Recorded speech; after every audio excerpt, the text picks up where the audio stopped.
Railway तालुक्यातील निर्मल ग्रामपंचायत गिरोली येथे 77वा प्रजासत्ताक दिन अत्यंत उत्साहात साजरा करण्यात आला।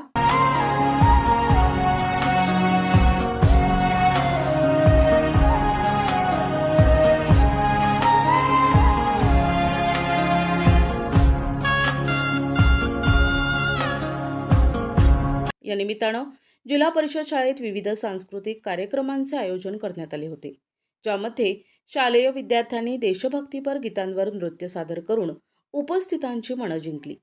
प्रजासत्ताक दिनाच्या या विशेष सोहळ्यात गिरोली ग्रामपंचायत आणि जिल्हा परिषद शाळा प्रशासनाने विशेष नियोजन केले होते। ध्वजारोहण सोहळ्यानंतर विद्यार्थ्यांच्या कलागुणांना वाव देण्यासाठी सांस्कृतिक स्पर्धा आणि कार्यक्रमांचे सादरीकरण झाले। गावकऱ्यांनी या उपक्रमाचे मोठे कौतुक केले। या कार्यक्रमाला गिरोलीचे सरपंच अंकुश ढगवार, उपसरपंच जियाभाऊ पठाण, जुनेद पठाण, पोलीस पाटील रजनीताई देशमुख, मुकुंद देशमुख, प्रशांत नाईक, मुख्याध्यापक धाडसे सर, कडनाके सर, अंगणवाडी सेविका सहारे मॅडम, रुपाली तामगाडगे, सोनाली डगवार, कविता नाईक, सुनील बोरकर, नलिनी लोखंडे, साधना तामगाडगे यांची प्रमुख उपस्थिती होती। या प्रजासत्ताक दिन सोहळा यशस्वी करण्यासाठी गिरोली गावातील समस्त गावकरी, पुरुष, महिला, युवक, युवती आणि विद्यार्थी मोठ्या संख्येने उपस्थित होते। प्रतिनिधी Javed Khan, NTV news Marathi, Dhamangaon railway, Wardha.